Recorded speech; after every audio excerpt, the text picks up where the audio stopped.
Oh, good morning, bunnies.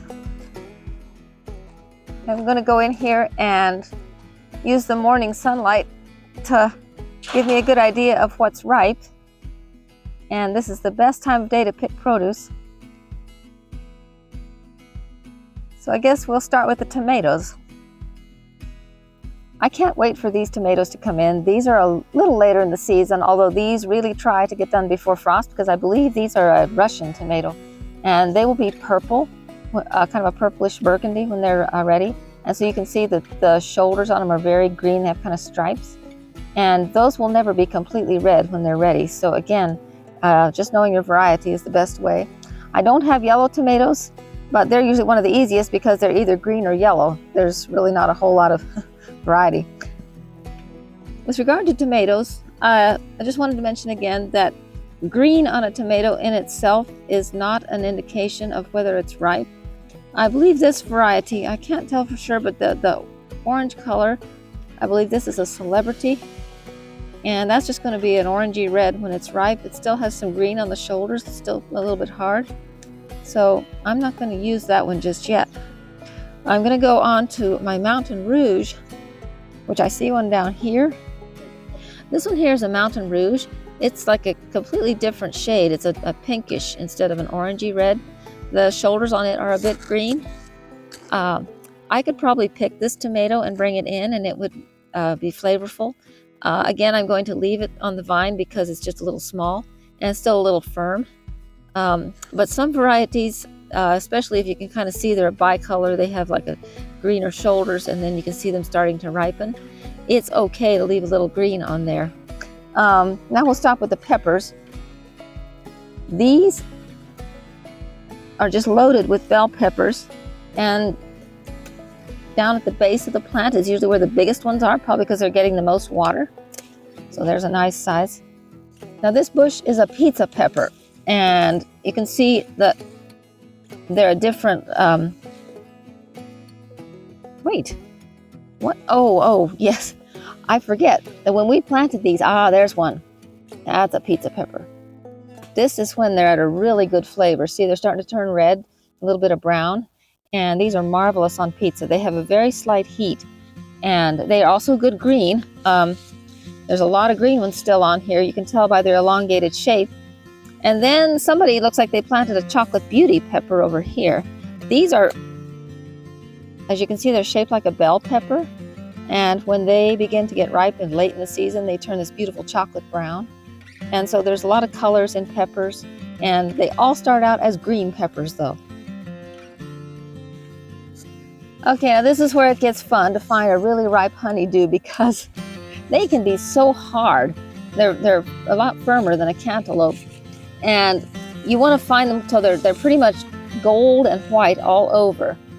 Just because the insides are green, doesn't really tell you anything.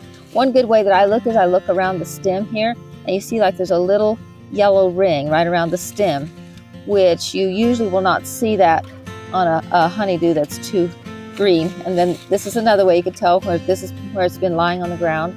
It'll be yellowish. So I think this one probably is a pretty good risk to pick. They're a little bit harder to pick than cantaloupe. Okay. I don't have cantaloupe in here right now, but they are much easier to tell when they're ripe because a cantaloupe will just roll right off the vine when it's ready. And you have to pick them quickly because they don't have nearly the shelf life that a honeydew has. Watermelon, I have a few left out here. Here's one. It's been blistering hot the last few days, which is exactly what you want for melons. And this one is probably, if I didn't have any other melons, I could probably risk picking this one because this little tendril is already dry all the way back to the stem. Okay, there's a little tendril that used to be green is now dry, and it's the one right next to where the stem comes off onto the melon. And when that's dry all the way back, or better yet, even fallen off, then you're pretty sure that it's ripe enough to eat. There's no ground patch on this one though. You almost can't see where it was lying on the ground. I'm going to try to find a ground patch. Maybe this one over here will have it better. It's a little one. Yes, there. Okay. The more yellow this patch is, the better. This one is still kind of whitish. You can see that the green is turning a little bit yellow-green. Again, we'll check the stem tendril. This is a good example of what to look for. You can see that it's not quite dry all the way back. So this is a later melon. I'm going to leave this one for a while.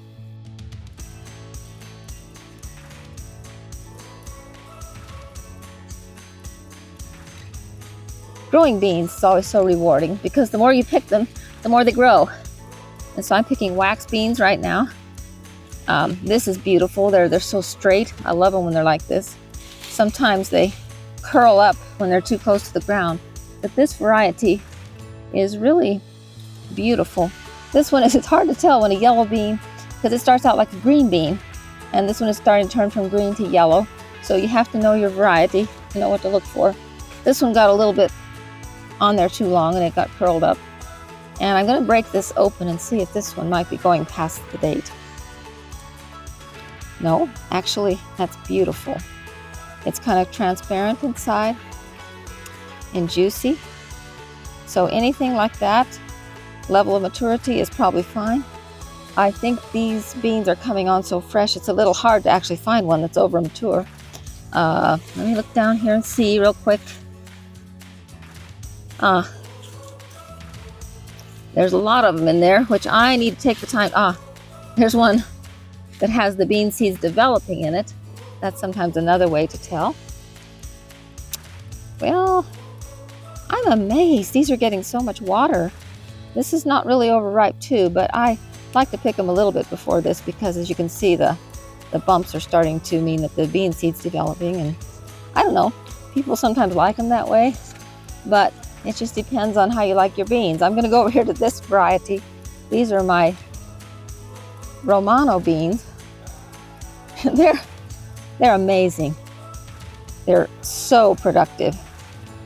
And you want them to be there like kind of flat like a ribbon. I'm trying to see if I can find one that looks like a snake that's eaten a whole dozen eggs, or it has bumps all the way down. But my neighbors and friends have been great about picking these. And so I may not be able to find one that's over mature. So far so good. Sometimes they don't grow straight, but like that one. But that's why they're nice on pole and trellis supports, is because it allows them to get really long. Here's one. There. I'm gonna see if I'm trying to find a dry bean, which maybe we're too early in the season. I don't like dry beans. Let's crack this one open and see what we got here. There we go.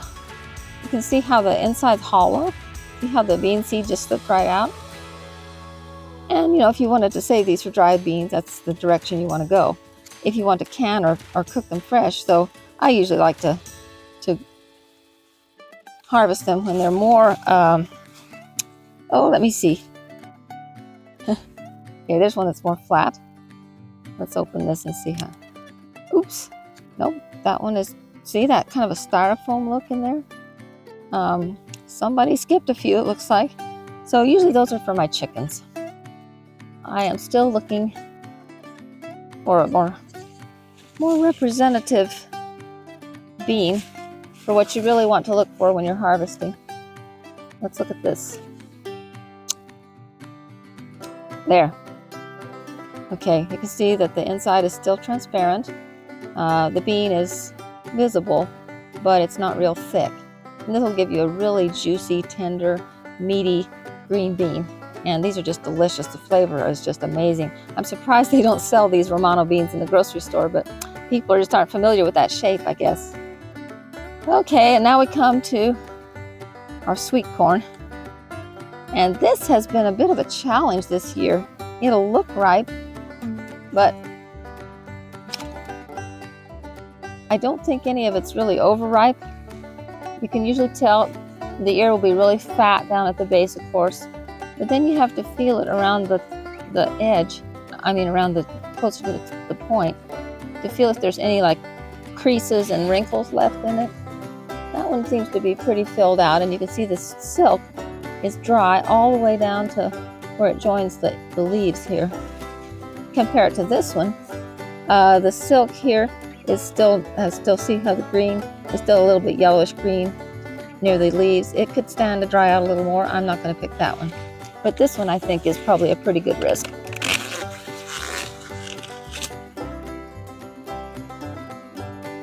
Now, of course, many times when you grow corn, you'll find that there's bugs. So I'm going to let this earwig go, because that must be why they call them earwigs, because they like to live in the ears of corn.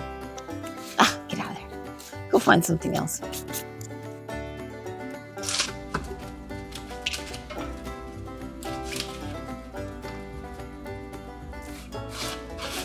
Actually, there's two things to remember your husband. With the silks, something like that, and pull them back like that, and then they all come off. We just have a few left.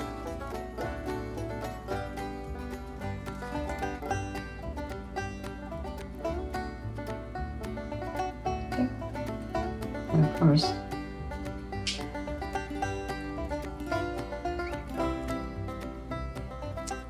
yeah.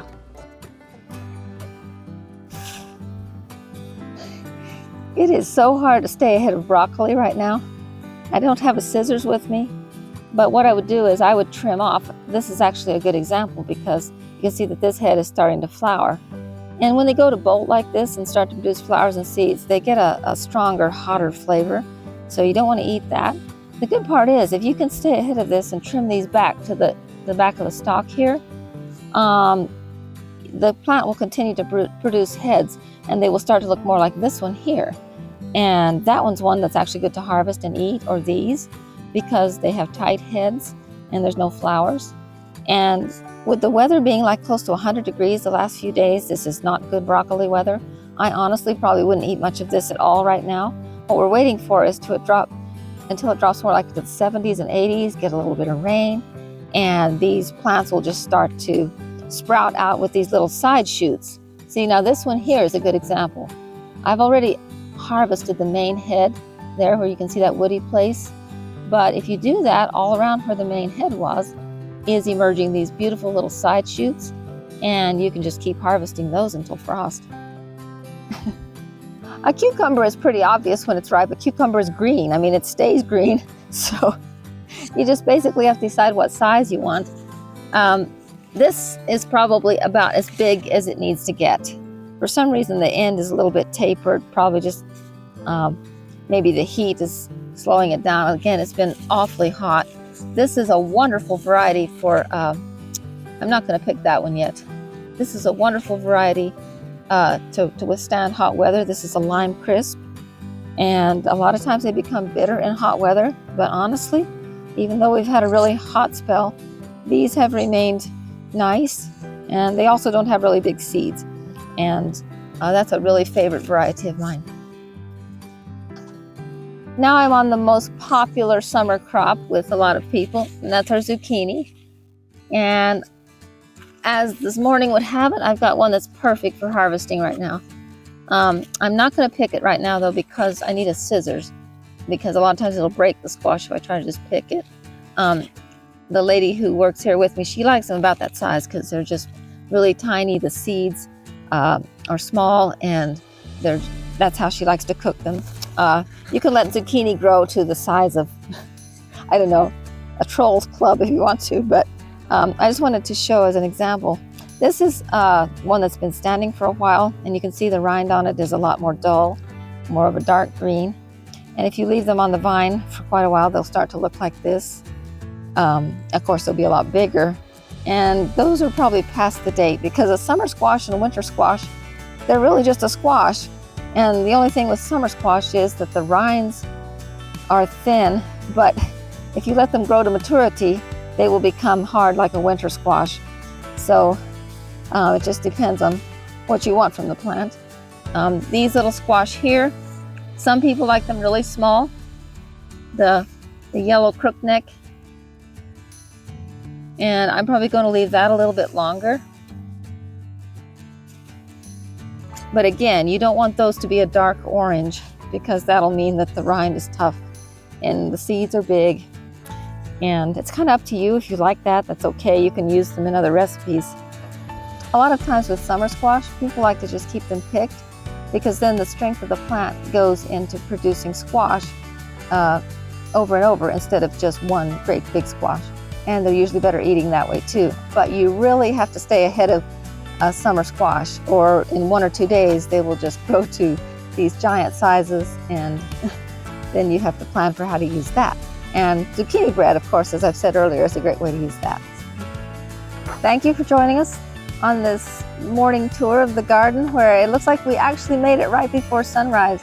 And that's good, because once the sun comes up, it takes all that sugar that was produced yesterday in the plant with all the hot sun. It takes that sugar and turns it into starch. So that's why we wanted to get this all in the basket before sunrise. Sometimes I forget all the important things to watch for when I'm excited picking produce.